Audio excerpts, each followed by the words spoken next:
Greetings everyone, this is Lodrik again. This is the game War in the Pacific Admirals Edition.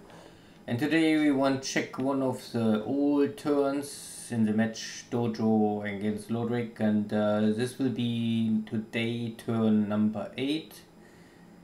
Means 21st and 22nd December of 1941.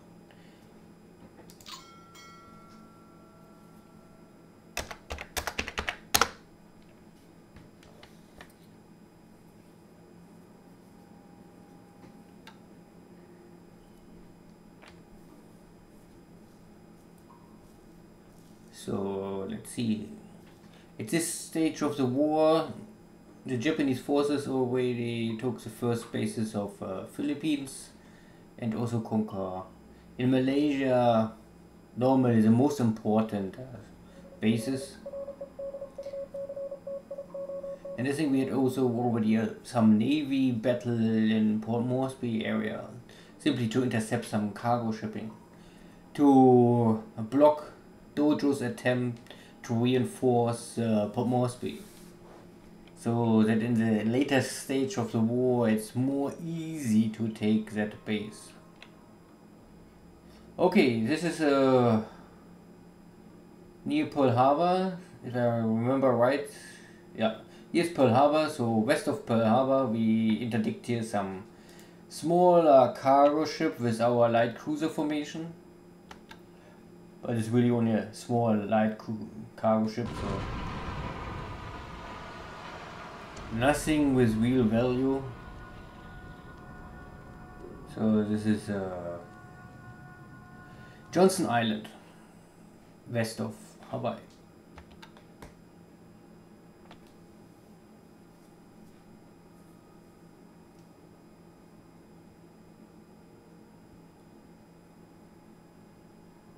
I mean, this was of course a little risky, there can be more, but it's always a gamble. And we saw that our bombardment of Pearl Harbor at least damaged normally all battleships, and 2 at least sunk. And I expected that maybe most of them are at least out of action for a half year or maybe more. Okay, this is source of Pearl Harbor. But we was a little unlucky, and we attacked this AVD, but of course the AVD is something like a destroyer, so hard to sink this kind of ship. And this also have not much value. Even if we sink this AVD, I mean it's nice, but I would be more happy to sink big cargo ships, tanker like this. A DMS, so a destroyer minesweeper, also a destroyer with the purpose of sweeping mines. This attempt was also a failure. Here we had a cargo ship, but our attack, or the submarine's attempt to attack this cargo ship failed because gets detected.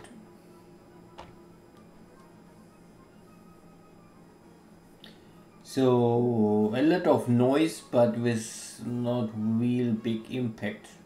We sunk this small light cargo ship, but well, at least it gives still pressure to Dojo.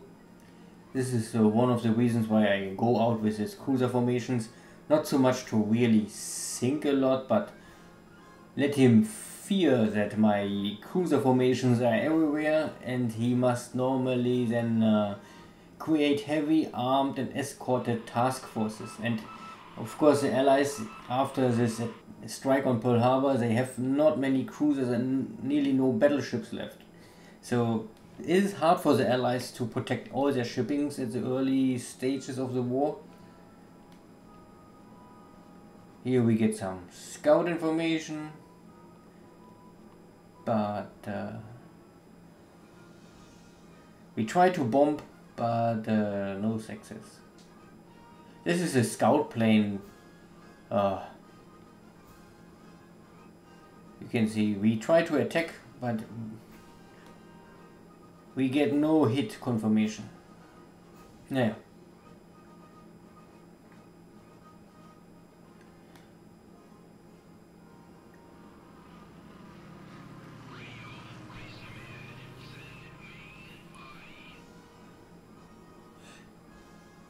This is also one of the reasons why I normally normally bunch cruisers and destroyers together, or battleships with destroyers. Never let the destroyers operate on their own, simply because most of the light cruisers and all of the heavy cruiser or battleships, they all have scout planes, and it's simply much easier to detect enemies if your task force has at least 3-4 scout planes.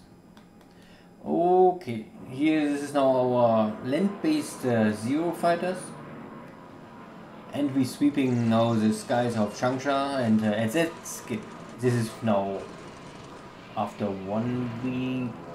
Let's just say this is the second week of the war, end of the second week, and at this stage of the war, Dojo had at least still some fighters up somewhere. If you see the other episodes, then you know how this ends. I mean, there is later on not more much left for Dojo to use. But now early on he still tried to defend his bases, and my Zeros still have to finish this threat.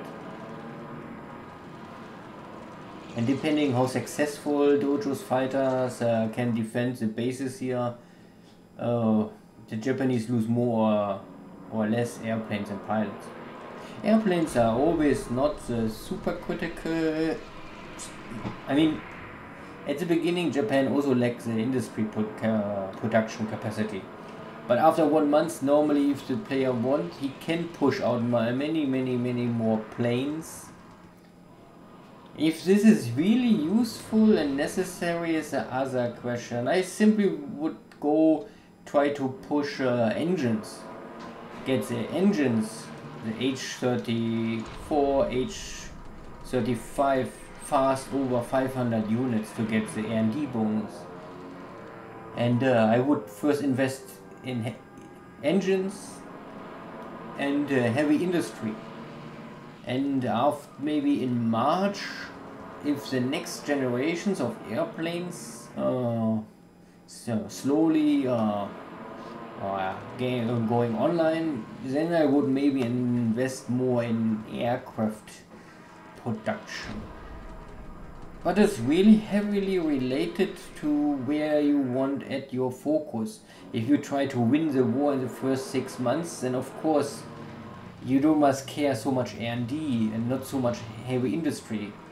The heavy industry will first give you after 1 year some benefit. In the first 12 months it's an investment, but you never get enough back out of this.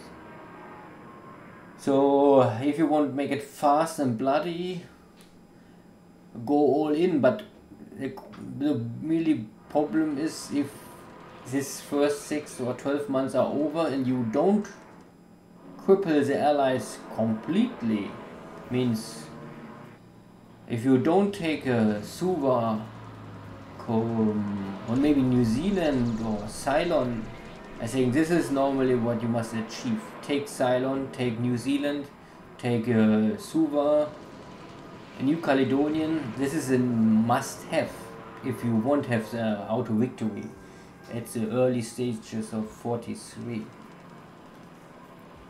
But this is really the greater strategy question, and there is not only one way. There are hundreds of options you can choose, and this makes the game of course flexible and or fun to play. If there's only one option to go and all others will fail, then I would say this kind of stuff will be boring for me. But luckily this game is really open and you can choose. Of course there's some stuff makes no sense.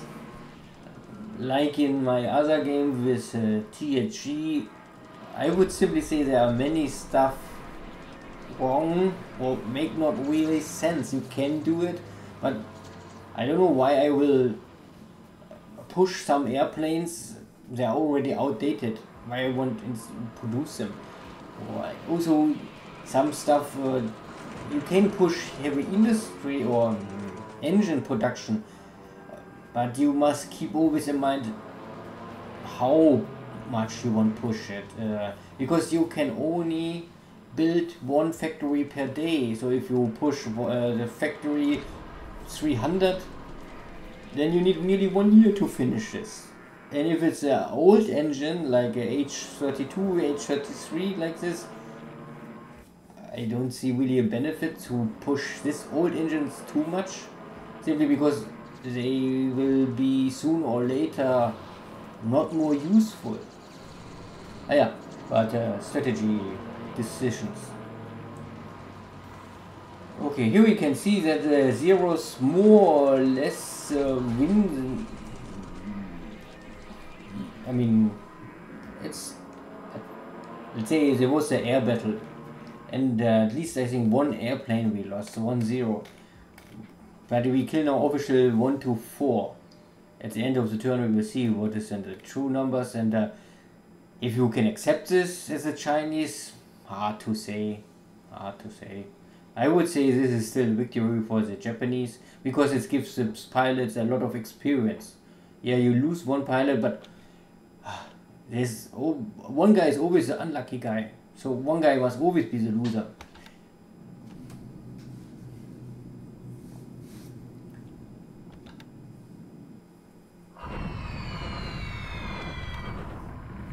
So now we have this typical Chinese bombardment.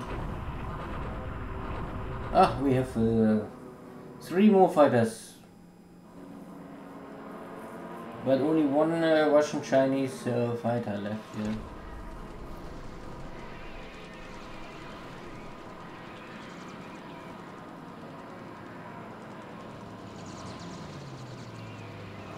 And we get the kill. Good. Clean, fast, without any trouble. Go in, kill them, and return to base. And everyone is happy, at least on the Japanese side. I mean, who cares, the Chinese?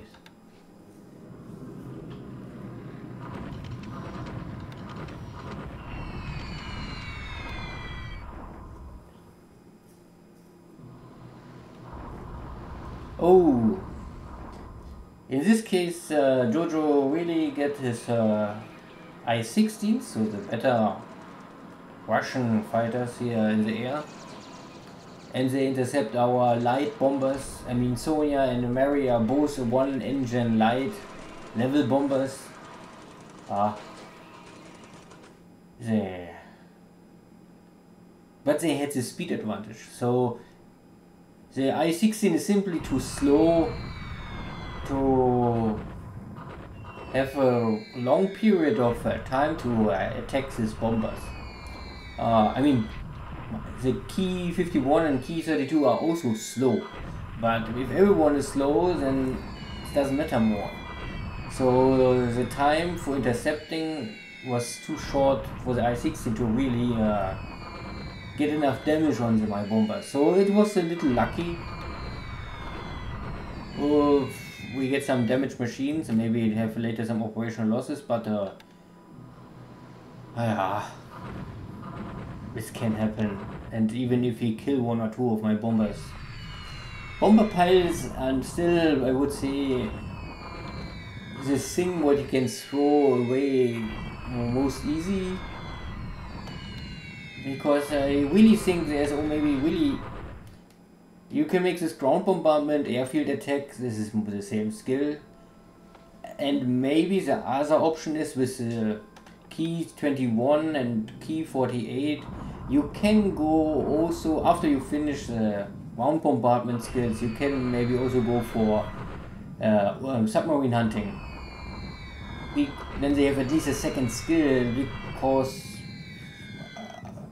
it's not very powerful, but it's still possible to sink submarines with army bombers, and it's an option. I also found out it's maybe okay. Before I was always trying to push normally my float planes for submarine hunting, but army bombers can also do this. At least they can support.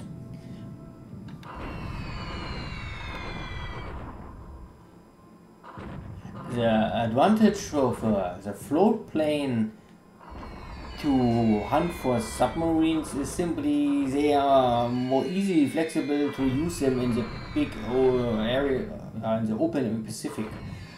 To bring army bombers to the small islands is a bigger logistic task, and you need a land-based AV support.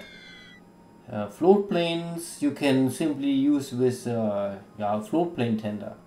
That is for small islands simply much easier to maintenance and to install. Here we try only to bomb some from Dojo's base forces running here back to Rangoon, and we try to hit them, but it's not easy.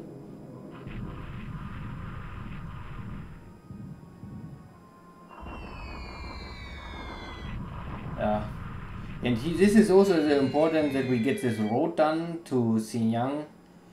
So get this road done, get the railway done. I would say this is really important to easily ship stuff later up and down.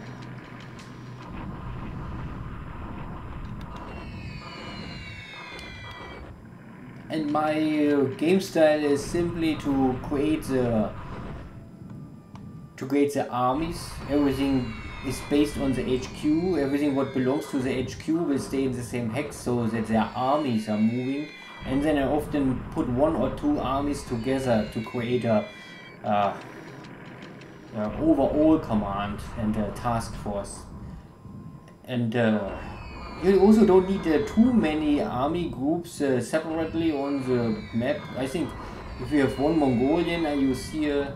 Then 1 East Xi'an army is here now on the map, and then I create here 1 army group of source of Nanyang. So I would not split too much.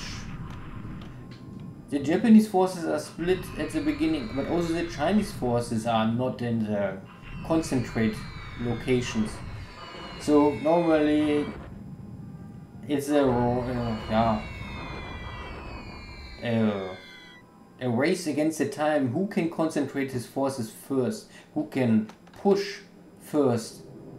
And can the Chinese create some defense positions the Japanese cannot crack more easily? Or can the Japanese create some strong task force simply steamroll the Chinese armies? Because normally Chinese troops need a fort. If you don't have forts, the Chinese they often not a very successful land battle against the Japanese forces. And to get the advantage, it is important to use your air force. You have the 2nd Army Air Force from Manchukuo. If you bring this to China and use this light and medium bombers simply to always attack enemy Chinese forces on the ground, you will not, like here now, we don't damage them so critical, but we slow them down. So this is the advantage here.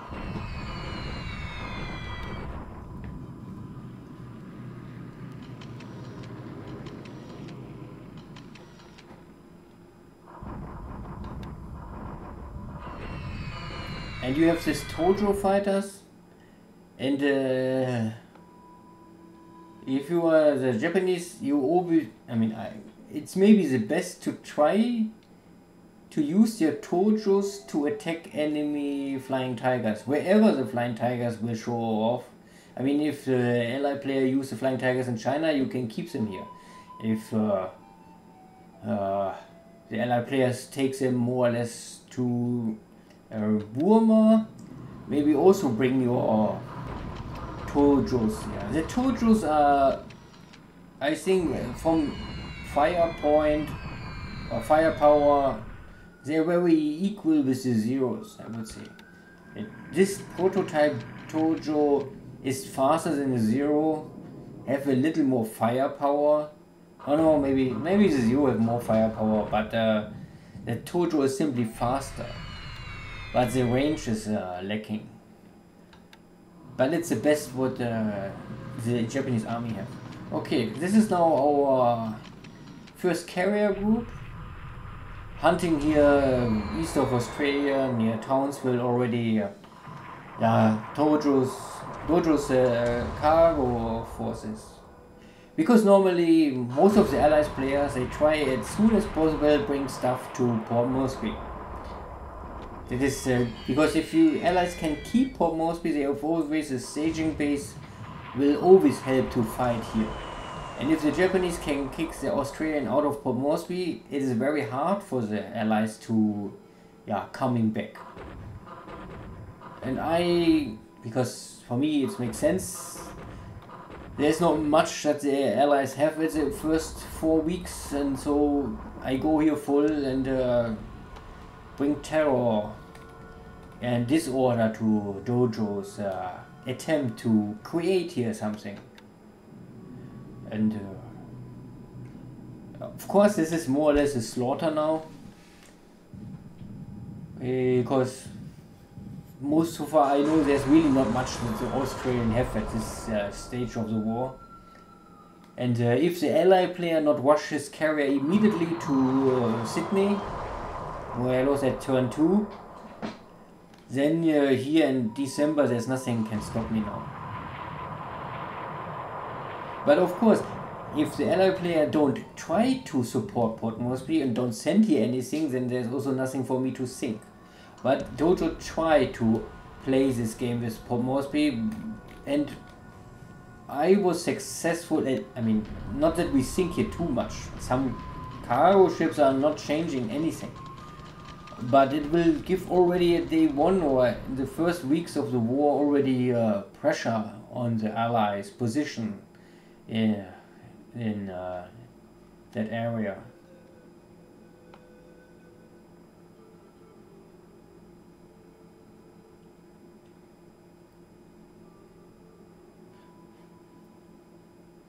So you can see we scouting, and every scout plane, like here now, they try to make a bomb attack, and sometimes you get this, the pilots say, oh, I tried to bomb and I was successful.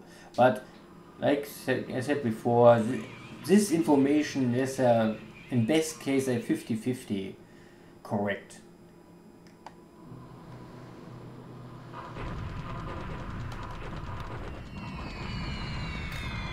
Okay. This is now this everywhere are some broken British, Dutch and Malayan forces in the jungle. So there was no really time for Dojo to organize something meaningful. This is important for the Japanese. You must simply crash these bases and take them. Some bases are important because of the oil, like Miri is important for the oil. And here the west area or source tip of Borneo, this is simply a good base for fighters. Or you can also bring their torpedo bombers, simply because this will help you to control the air and the seas of Java and around.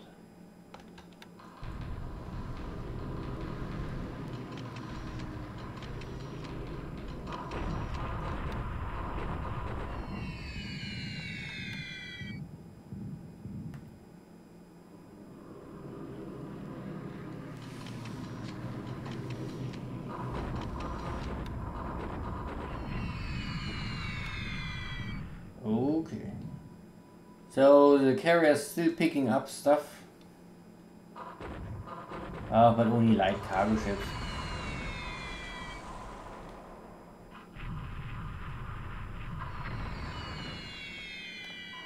But we get some hits. And you can see that this looks like that this cargo ship have cargo fuel. So Dojo uses dry cargo ships to transport fuel to Port Moresby or wherever he won't go. Hard to say.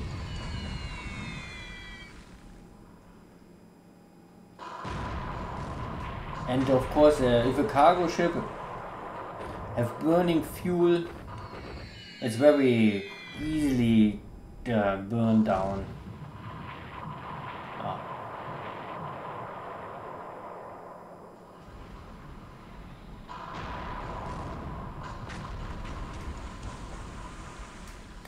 Yeah, so heavy fires, but not heavy damage, but this one is heavy damage and heavy fires. So, and remember, a ship with active fire cannot repair. Even if the ship can return to Townsville or any other harbor, the crew or the port must first get rid of the fire before you can repair the ship. And if there's fire on the ship, every turn there's a check if the damage increase. So fire is always for ships the most dangerous stuff.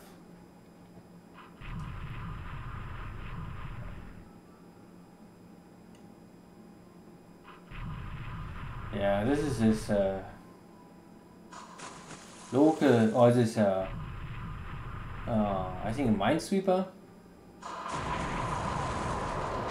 Also only 1 or 2 points, looks like a very small ship, but and if we get a torpedo or even 2 torpedoes inside this kind of ship, then it's hit but no explosion. Yeah, this can happen also with the Japanese. But it was only 1 ship, and the ship is dead. Still more.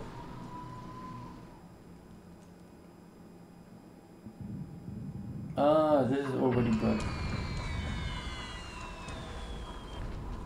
And there's an exit.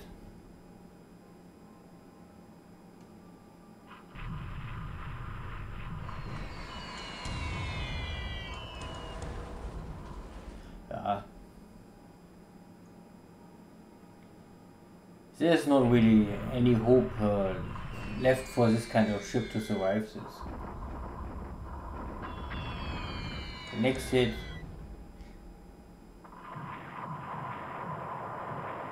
And the next. This is a big advantage of this this 6 main carriers of the Japanese. The base pilots, they are all more or less very high skill. Not all are elite, but they normally starting, I think, with nearly 70, so they're very close. And this is the biggest advantage, so that you have a strong task force, and they can normally kill everything what they can find. The question is, you must find something you can kill, and don't waste your pilots. So this is also why the reason the attack on Pearl Harbor, yeah, of course you must go for this, and you must cripple the enemy fleet, but don't try something over aggressive, I would say. The first day you get this bonus, you can attack with torpedoes, yeah, this is fine. I would use the torpedo bombers to attack the ships, and I would use the dive bombers to attack the airfields and try to kill as many Catalinas as possible, simply because Catalinas are the eye for the Allies, and if you can wreck the enemy Catalinas in Pearl Harbor, you have simply more time before the Allies really can see you are coming. And I think it's not really important to kill the fighters or the dive bombers or torpedo bombers, but to kill this many Catalinas in Pearl Harbor, this is really, I would say now, from my knowledge now, my standpoint today, it's the best, if you can choose, kill most of these Catalinas in Pearl Harbor. This is the biggest impact you can create early on. Because of the fighters, if you kill some buffaloes or some shitty torpedo bombers, this will not be the big impact. Okay, this is only now, after we took Hong Kong, or after my armies I sent to Hong Kong. This is also important to take Hong Kong, but you can check the episodes before. After Hong Kong, I normally try to rush this street here up, or this direction, to Kukong and yeah, control all these highways here. So this is now the attack on Georgetown, and we take the base, give up. Yeah.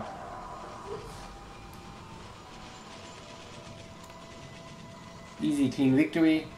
Georgetown is normally a good location. You can yeah, have here some submarine base before you take Rangoon later maybe.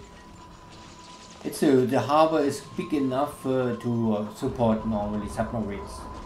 But for cruisers or capital ships you need normally Singapore to rearm, to repair and all this stuff.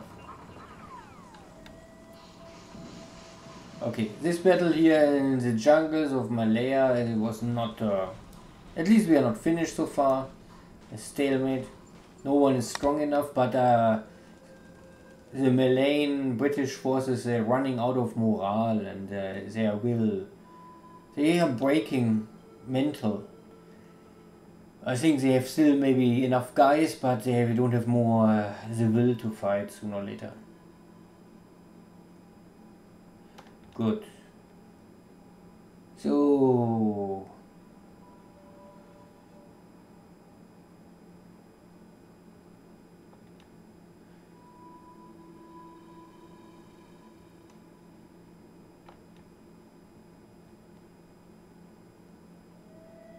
now we enter December 22nd. So we had a lot of yeah, Air Force activity against land units and Navy units the 21st.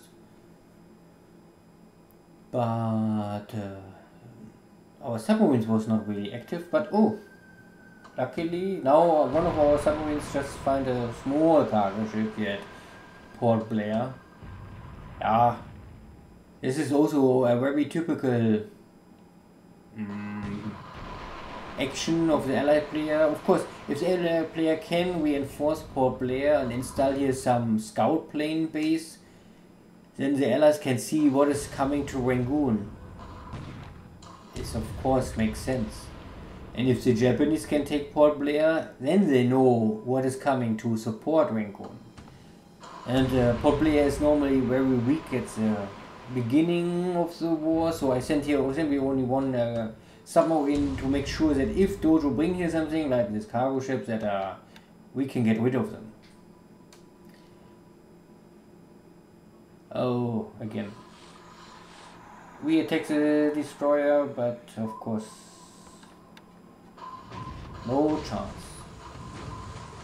And this time Dojo get one hit on our submarine. But one hit is often not really enough. 5, 6, 10 hits, then the submarine gets in trouble.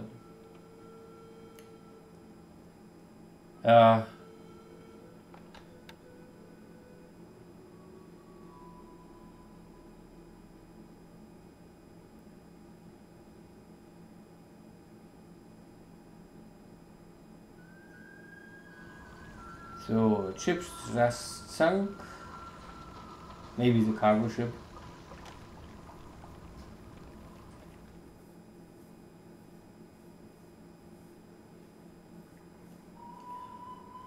And the night is over now.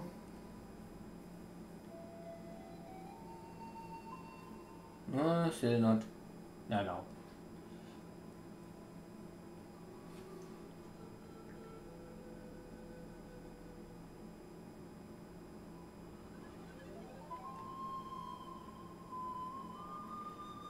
So no Navy engagement.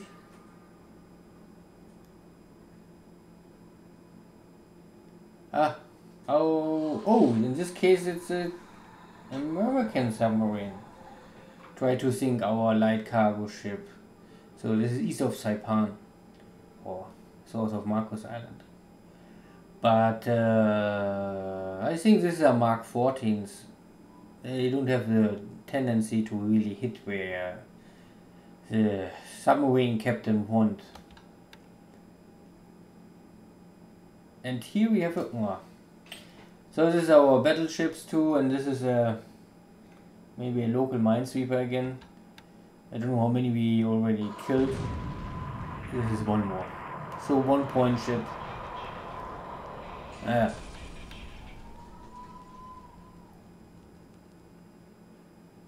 Oh, looks like there's a second cargo ship. The other one was burning. But we only make one shell hit. Low gun ammo. So the submarine consume all the ammunition.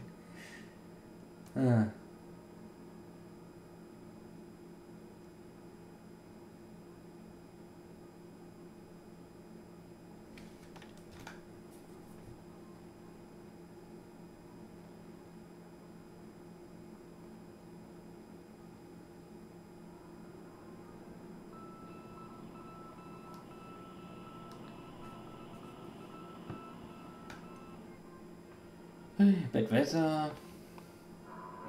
Okay. This is our zeros station here, Shingawa, whatever. And this is what I mean. This bases normally don't have other great value, but if you have an airbase here, you normally can more or less make sure that no ship can enter or leave Palembang, because it's easy to control this. You can also sweep normally Singapore like I do now, or you can sweep Palembang, and Batavia is here in this area, source of Osthaven. And this is why this location is normally interesting at this stage of the war. Later, if the Japanese take Singapore, this base is normally not more important. Especially if you have Singapore and Palembang, I think it's... You can keep here some patrol aircraft and scout the sea, but you can do the same out of Singapore or Palembang. So it's double and make it only more complicated. Yeah, and the zeros, of course, they have here now an easy task. Buffalo's 1 and the Blenheim fighters. The Blenheim fighters are bomber interceptor, but they have no chance against something like the 1 engine fighter. And the Buffalo is also only second class fighter. And these are also more or less very experienced top pilots. And soon, if they have more of this kind of engagements, many of these pilots will be ace, and then maybe get also elite status with experience over 80.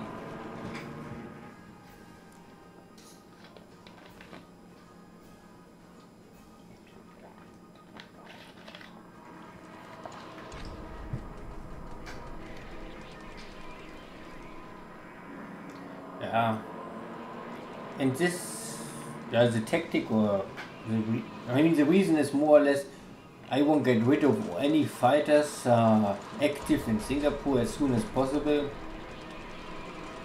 because if there's not many other bases here in this area left. Normally Kuala Lumpur can be also air base for the British, but if the Japanese take Kuala Lumpur and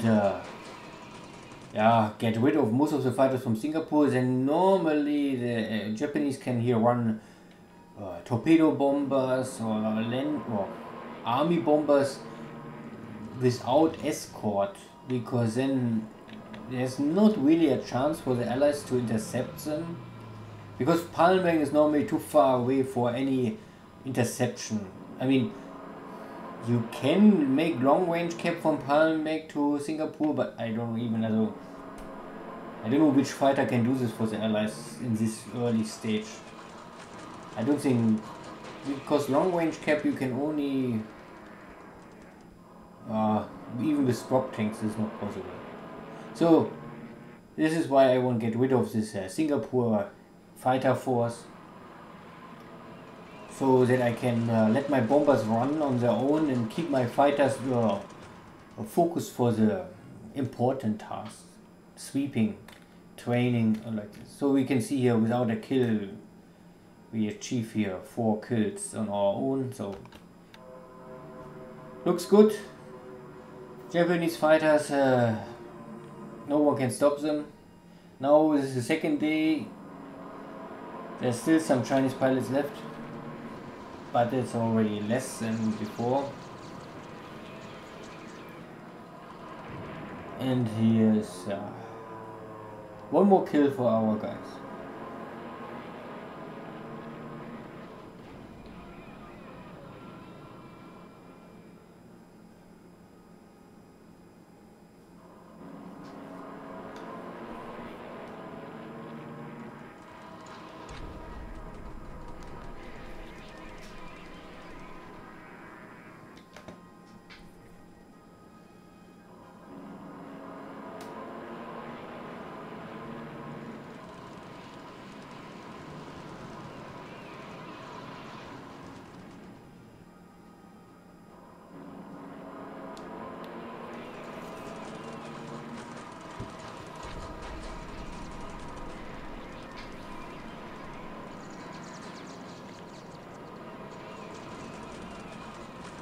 Oh.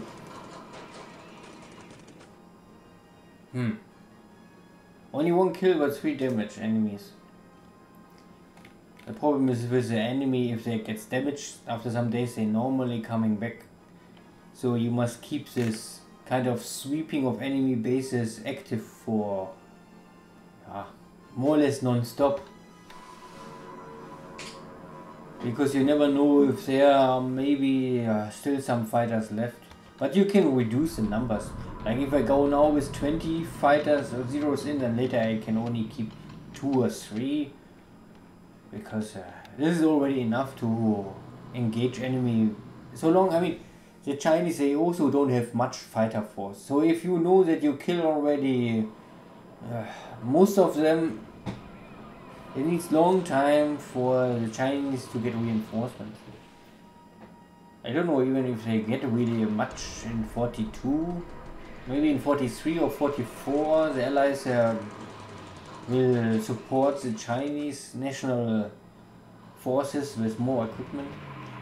Yeah, this is from the day before the same situation, but this time the I-16 get 1 kill and 1 more damage. But now they're over. Oh yeah, so 1 airplane left, lost. Not a big deal.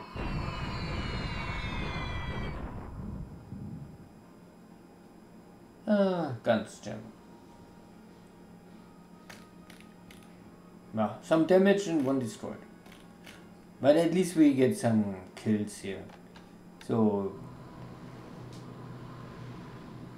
it was not for nothing.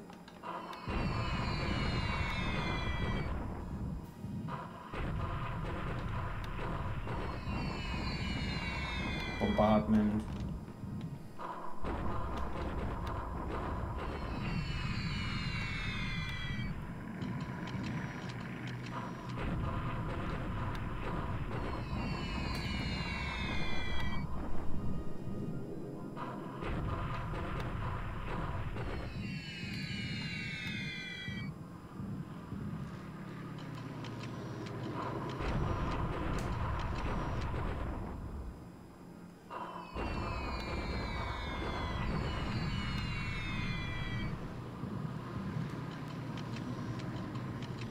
Here I must only make sure that sooner or later I must stop this bombardment, because if I come too close to Rangoon, there's a chance that Dojo will have here some interceptors. So maybe this is the last hex I will make air attacks, and if I come here Moleman, this base latest here I must stop. It's then too short and too easy to intercept this kind of bombers. Or option B is I will bring escort fighters here, or I sweep Rangoon. But there's no airbase ready in this part of the map, so you must fly from Bangkok. And then you need 0 fighters because even Oscars have a little trouble with this kind of range. You can use drop tanks, but then you will consume simply much more supplies, or double the supplies.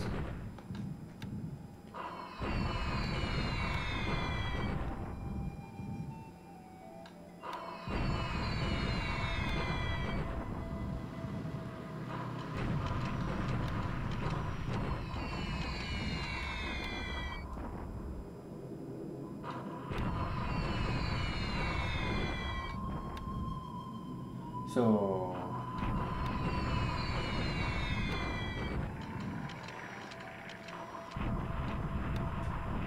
you can see that really every bomber I can find in Japan, in Manchukuo, in China, or wherever I really let them bomb every unit I can catch every day. And always slow them down and support my ground forces in this case. And yes, of course, I don't know if it's a lot of work. I have 3 or 4 major air bases in China, and you must check them, of course, every turn and see if there's some trouble with fatigue. If they need reinforcements, if they have enough supplies, if they have aviation support, all this stuff. If you want to have a high efficiency, maybe not every turn, but twice per week, if I would say at least you must check them. And because we do here double day turns, I will normally check them nearly every turn. It's only click them, check them, and after 1 minute you know everything. If you must do something, then organize whatever is lacking and missing.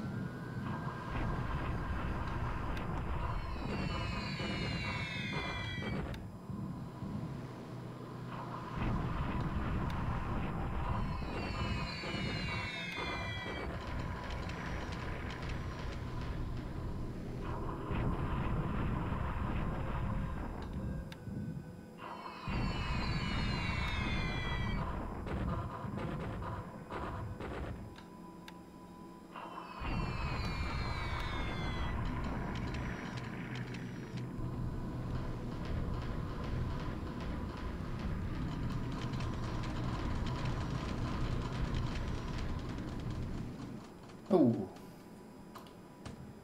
again a small cargo ship. Today is really the day of the small cargo ships, and luckily they are mostly all Dojo's small cargo ships.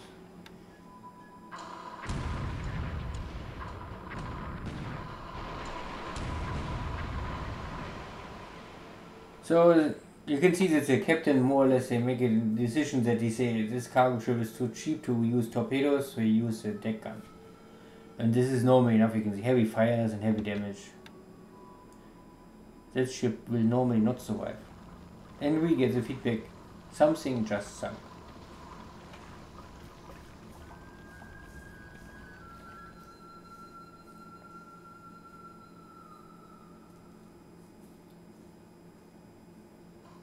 Okay, one more attempt to break these forces here. But again, I mean, we have the advantage of 57 to 17, but this is, I think, heavy jungle, so not really easy to break. You can see Terran, but they have no morale, no experience, and you can never trust this completely, especially this leader stuff is often very flawed. You can see how the attacker can have plus and minus leader. I mean, maybe there's a reason for this, but I don't give too much for this information. Like Terran, okay, makes sense. Morale makes sense. Maybe experience also makes sense. Sometimes then there's no supplies, this is important, or tired or fatigue is high, then you also get this information. And we can see that more and more of Dojo's forces are now destroyed, and more is, I mean, disabled is maybe equally, but Dojo also lost a lot of destroyed. So I think this unit is close to break.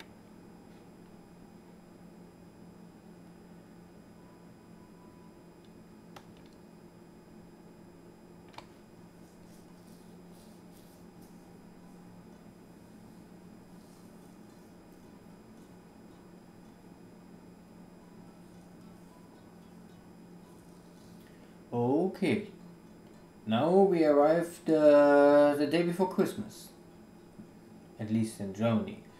So 23rd December 1941.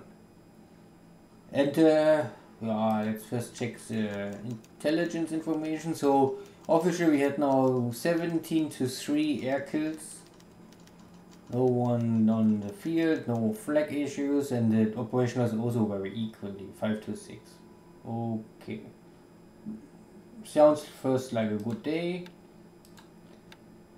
And I mean the I-15s, Buffalo, Hawk, they are all second class or even third class fighters. I mean the I-15 and I-16, I mean, yeah, they're very old. All of these airplanes are at least second class fighters. So Dojo lost a lot of these outdated fighters. And we lost 2 zeros. These are first class. 2 Betty bombers by operation losses. Okay. One of our Key 51 is also all outdated. A light bomber. 1 heavy fighter is here. Oh, 1 P-40B operation losses. Okay. Yeah, but overall 22-9 looks first like a good day, yeah. And from this 9 airframes we lost 2 pilots are missing and 2 are killed. So 4 out of 9 and 1 is wounded. So more or less we lost 4 pilots but 9 airframes. And this wounded, normally sooner or later he can return. Often, let's say this. And ship sunk was now last. The Japanese lost nothing, like usually, and we sunk 2 beta cargo ships. So this 7-point ships, standard cargo ship, I would say, with speed of 12 and nearly 4,000 cargo capacity. Is very standard. And this is light cargo ships, only they are slow and less cargo capacity. And the AM, they can make some sub-hunter stuff. And you can also use them normally for minesweeping. This is the difference with the sea is always coastal. So this is a long-range minesweeper. You can add him because of the speed of 16 also to a task force, to follow a task force. But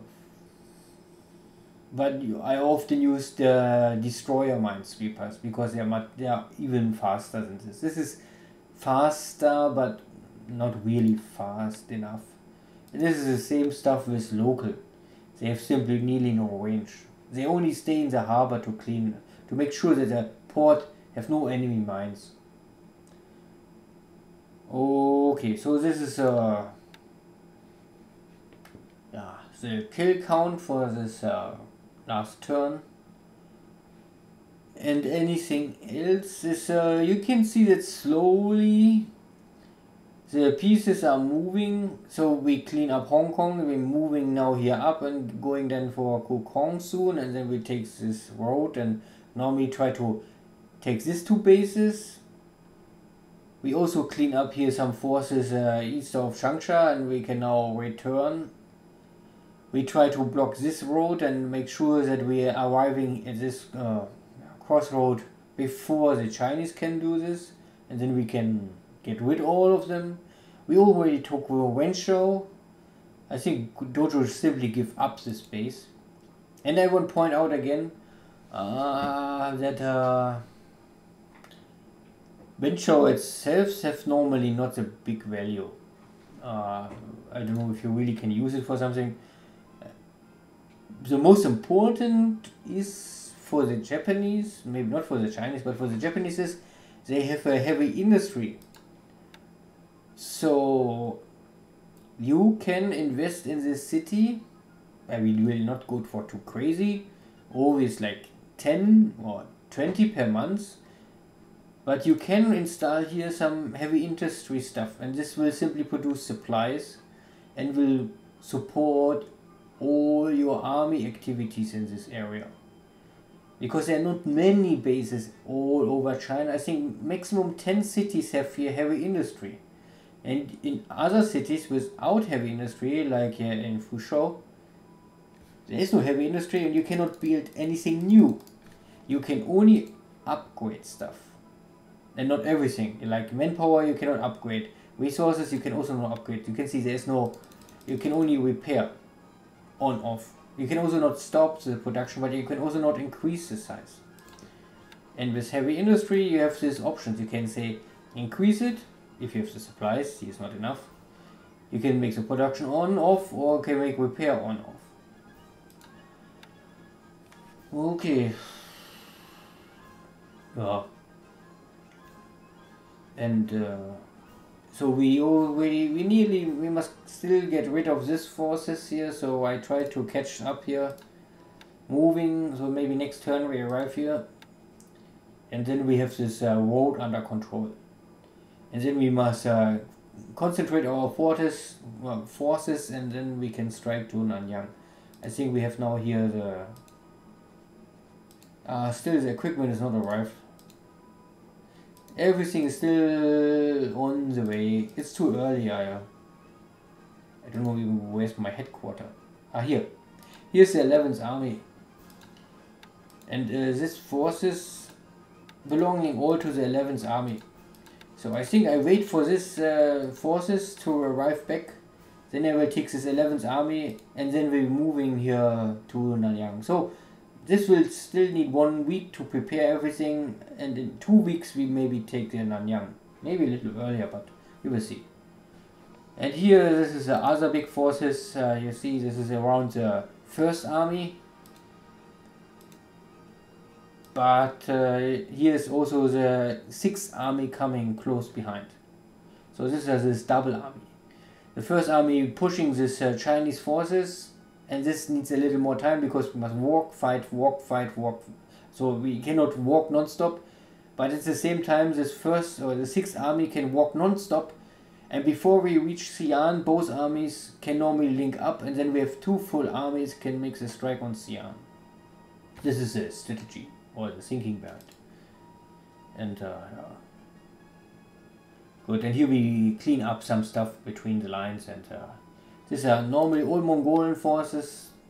They are not the best forces, but they are enough to clean up your stuff and later go for this remote areas. Urumqi is the capital of Inner Mongolia. There's some stuff you can take or must take, or it's good to have it. But the big parts are normally here in Lenzhou and in Xining. These are normally the 3 bases you need to take here in Mongolia.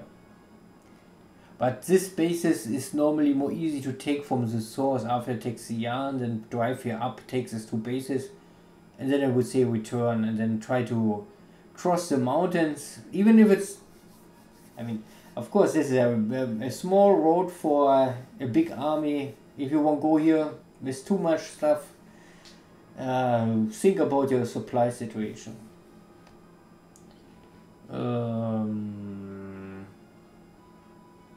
Yeah. I sent here this to they are Southern Army, so they are flexible. These units you can go everywhere. I use them more or less to take these 2 bases here. And I think after this I will maybe walk to Canton or Hong Kong or even back and ship them out sooner or later. I'm not more so sure. But you can use this kind of units normally for everything where you need firepower fast on and flexible. Like maybe I send them to the Philippines because you can really send them wherever you need them. And in China, you normally, I would say, you have so many forces in China. If you want and if you organize as well, you can take out of Manchukuo enough stuff.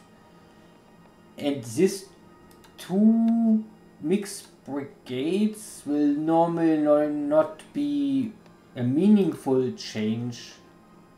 If they help here, of course, it can be. This is the support. Every unit helps, but yeah, I think it's better to send them maybe to Philippines or help here in Rangoon. But you also can say these are the better Navy Guards units. So if you normally you have a lot of this where they are now here. You have some of these Navy Guard units, and they often have only this attack value of 60, and they don't carry heavy equipment. Most of them have only mortars and rifles and something like this. And if you want to break something what is bigger and stronger, some islands, then you maybe can go with this kind of stuff. It's big to transport, of course. You have 4,000 troop load and cargo 1,000, but it's not like a whole division. It's and you can see you cannot upgrade this. So this is the maximum we can get out of this. I mean, they lost a little stuff, but their fighting power is around maybe 140. And you don't must buy them out. You can send. They also have no overall command. The overall command is Southern Army. And the Southern Army is now in, this is the Thai forces. I even not know more with my Southern Army. I think my Southern Army is already here on the way. Yeah. This is the overall headquarter. So these units are directly linked to this overall 5-star general. And you can use them also to walk with army forces, but I would often use this kind of guy. Better to stay in Singapore or some other big location. And if you have broken units, you better bring these broken units to Singapore and have enough supplies there. And then this HQ will simply give a booster to repair the unit and get the unit active again. Yeah. Yeah, you can see that, so we take Georgetown, we take this base already, and the problem is only on this road is simply very slow. This pink stuff you move with half speed, roughly. So it's much easier to walk this west road down. But we also arrive here already in Johor Bahru. So we have here now attack value of 600. This is maybe enough already to take the base because we don't see it too much. And more stuff is moving here in. I mean, this is only support equipment. But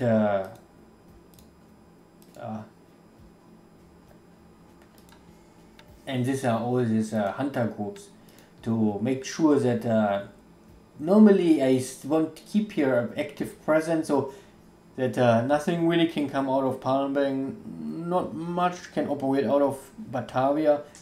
Submarines Dojo can always use, but everything what is surface, especially cargo and tanker, slow stuff, easy to pick, easy to sink. Yeah, so you can see we spot some task forces, but like Surabaya or Batavia and also Palembang, they are always mines. So you cannot normally go with your task force. I mean, if you do this, you go with your task force inside a hex with enemy mines. Don't be surprised that if your ships get hit by a mine, and roughly I would say a mine hit is similar damage. I mean, the damage is similar to a torpedo hit. There's not much difference, I would say. There are different type of mines. Some are stronger, some are weaker, but I would compare to a torpedo hit. And If you stay here and throw a barrier, get a torpedo hit, then where you won't go? This is a long way to Singapore. And so far we don't control Singapore. So the next shipyard we can use is here in Saigon. And I bring it up now. You can see that it starts with a 10, but I upgraded it to a 20. And this is enough normally for Saigon, don't need more. And yeah, you can see I have here some submarines everywhere in deep water normally. I mean, here is of course shallow water because everywhere is shallow water. But I try also to block where I guess that forces will go in and out. You can also see that I throw some mines here because this is shallow water. You will lose every day some mines, but in shallow water you only lose 5% of the mines per day. And I think in deep water it was 20%. But in the base you only lose, I think, 1%. So I think 1% loss per day, 5%, 20%. But you must be the owner of the base. If it's not your base, then I think it counts like shallow water, then it's 5%. And if you have this AMCs or ACMs, I always forget this, ACMs, yeah. ACM doesn't matter what size and how big it is. One ACM simply will make maintenance for 150 mines. So this base cannot drop under 150 mines so long I have one ACM here. If I get here a second ACM, all 191 mines will be here forever. But the ACM will consume, I think supplies, because they are not active. ACMs must be inactive. So they, for some reason, the game say ACM must be inactive inside the port, not be in a task force. But local minesweepers must be active in a port, like this one. These are local minesweepers, and if you want that they sweeping enemy mines, they must be active in the base. There's a difference. Okay, I think this is yeah,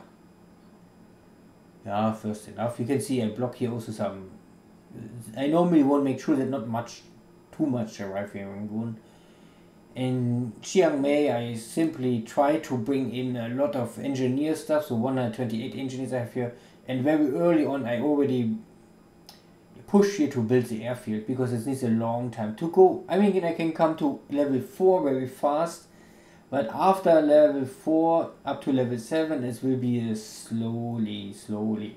And if you really, for fighters you don't need much more than level 4, but bigger is always more airplanes can operate out of the airfield. And if you want bombers simply need more space, so it makes maybe sense to go here for level 6, level 7. Okay. Anything else here? No. Don't forget to bring enough supplies to Miri, because if you want to fix something, you must pay 1,000 supplies for every factory. So still here 150,000 for the refineries, and also 150,000 for the oil field. So not much more here. Here is no activity. I think I bring still stuff to Truk. I still don't have, I think I have here only 2 marine units so far. And here's more stuff is unloading now, yeah. So I try to bring as soon as possible this Navy Guard units all to Truk. I mean, I took Wake, and here's 1 Navy Guard unit, and I think this I will simply keep here, at least first. Because Wake is really important to take. Wake is too near to Truk that the Allies can keep it, because not for airplanes so much, but it's easy for the Allies to send here submarines out. If the Allies keep Wake, it is so easy to bring here always submarines out and interdict all shipping to Truk. And you can see if the Allies can intercept the supply line of Truk, it will also interdict normally everything what is source of this. Rabaul, Tulagi. So Guam you also must take, but it's not important because it's impossible to normally for Allies to support this. But a Wake is a must take. And Midway is for me only a can take, because Midway is simply already too far away.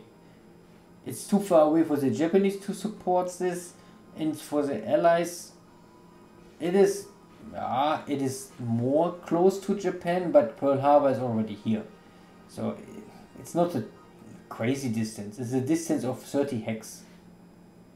But from Midway to go to Truk is still already 55 hexes, and from Wake it's only 29 hexes, so only half the way you can see. Yeah, our carrier fleet is here. Yeah, I think I will maybe move here the coast down and try to pick up more cargo stuff. And you can see that they have here some admiral commanding the forces, and I also give always a good captain normally to every carrier. And I also regroup this force. You can see only 4 main carriers are here, and 2 other carriers are somewhere on the way already. I don't know more. Normally I think I send them back to Tokyo. We can check this quickly. Give me active ships. Give me carriers. So, there. This is Kaga is already back. Oh, they are already both back. This is here in Australia. They are all here. Okay. So this is more or less the creation. You can see here. Escort carrier, light carrier, 2 fleet carrier, and 1 more escort carrier and 1 light carrier. And if I put them all together, I will have my 2nd carrier fleet. I do this for 2 reasons. So far I know is maximum strike power of an airstrike is I think 250 or 260. So there is not possible to get 1 strike over 250, 260 airplanes. If you have more airplanes in a carrier fleet, like if all carriers are together and I have maybe 500 airplanes together, and there's an enemy task force, if I go and make a strike, I will only use 250 airplanes. And then there's maybe a 2nd strike, again with 250. But we have 2 strikes and not 1 focus strike. And this is also a reason, and I simply say it makes more sense to have 1 carrier fleet for this southeast area against the Australian, and have 1 other carrier fleet to keep the British and American forces busy in here in the Indian Ocean. And these are normally 2 main fighting spots. You fight the British American here in India, and you fight the Australian, New Zealand forces with help of the Americans here in this East Australian Sea. And West Australia is of course always a spot you can go. The question is if you won't go here with carriers, you can go this of course and try to sink in more cargo ships, but it's never the critical spot of the map. The critical spot is normally here, the Bay of Bengal, and the must-have, or the Japanese must take Burma. This is a must, or you will lose the game, or you cannot win the game. Let's say this. It's simply there's too many points here and too much oil, and if the Allies keep Burma, they can normally start to give early on pressure on Bangkok. This is simply too dangerous and not impossible to maintenance normally for a long time. So the Japanese must take Burma. If you cannot take Burma, you fail and the game is lost, I would say. And if on the second part is of course Ceylon. If the Japanese can take Ceylon, it's similar to if the Allies can keep Burma. If the Japanese can take Ceylon and maintenance Ceylon, it is very, very dangerous and very hard for the Allies to use India much more. It simply will, the Allied player will suffer a lot more losses, because for the Japanese it's easy to use the submarines everywhere. Yeah. Okay, and again, if you conquer something important with industry or oil, always make sure that you repair the oil, the refineries and the heavy industry, and don't repair manpower, don't repair resources, don't repair light industry. Forget it, it makes no sense. It's a game issue problem. My personal opinion is that this repair stuff is totally unrealistic, because normally I would normally go the opposite way, because now the game say if you want to upgrade something you pay 100 ground payment and the installation is 1000 or the repair. But I will switch it. I would say if I want to have an additional factory I must pay first 1000 down payment, but the repair is only 100. But this game is the opposite. It's super expensive to repair something, but it's very cheap to create a new factory. But this is only my personal opinion. Good. Okay. So and we also get now more or less the feeling that our submarine fleet here of Hawaii have less picking now. It's more and more hard to get something. So I think sooner or later I have to break this and move half of the submarines maybe to other locations too close to California, and maybe the other submarines will go to try to hunt here of Suva area and New Caledonian, and also help here to blockade Port Moresby and all other stuff. Good. Anything else? I think I said this before. But also, I would not go to upgrade the shipyard of Tokyo. There is this game issue that you must upgrade the shipyard to a level 50 if you want to upgrade this scout cruisers. But I would not go for this. You have it's a cruisers. And I think there's a fast cruisers. Maybe this one. Oh, this is a light cruiser. Oops, wrong. This one. Yeah, this one. I don't think that they ever patched this out, but you can see this. This is This is now a CS, so it's a cruiser scout or scout cruiser, and you have here the option to change this CS to a support carrier or light carrier. And if you do this, you need a minimum shipyard size of 50. And normally you must write here normally Tokyo. So far I know you can only upgrade this ship in the shipyard of Tokyo. I will see if this still is this issue, but I read this online that they say if you want to upgrade this ship, and there's another ship, the sister ship, this one, they have the same issue, both 50. So this means you must first upgrade the shipyard of Tokyo to 50, so you must invest here 40, and you must not only, so you invest here 44,000 heavy supplies to only upgrade the shipyard. I mean, the question is, then you can upgrade the ship. And I don't know if this really makes sense. Simply, you have enough shipyard capacity. I mean, here you have already a shipyard of 90. You have Osaka is only 25, but you have here Kobe 90. And you have Kyoto with a 100. And I think Nagasaki have also a 90. So normally Japan have already far enough shipyard capacity to handle every damage you ever get. You also have Shanghai with a 50. You have Hong Kong with a 35. Normally I would, but I think this is damaged. Yeah, you can see. It's original 50, but there was some damage I take over the base. So from that point of, it makes no sense to upgrade anything in Tokyo. You have already enough.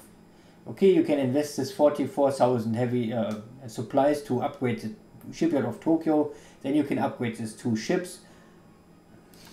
But you get 2 more light cruise carriers. I don't know if this will really change something. And these ships are fine. They are fast enough to operate with a carrier fleet. And they have a capacity of 24 airplanes, and if you load here Jack airplanes, they have a range of 8 or maximum of 10, so they can normally scout everything, because your dive bombers will only go maximum 6 normally with maximum load, and the torpedo bombers only go to 7 normally, so a scout range of 8 is normally enough. And if you won't go to 10, you can also go temporary to scout of 10, so you have normally always a range.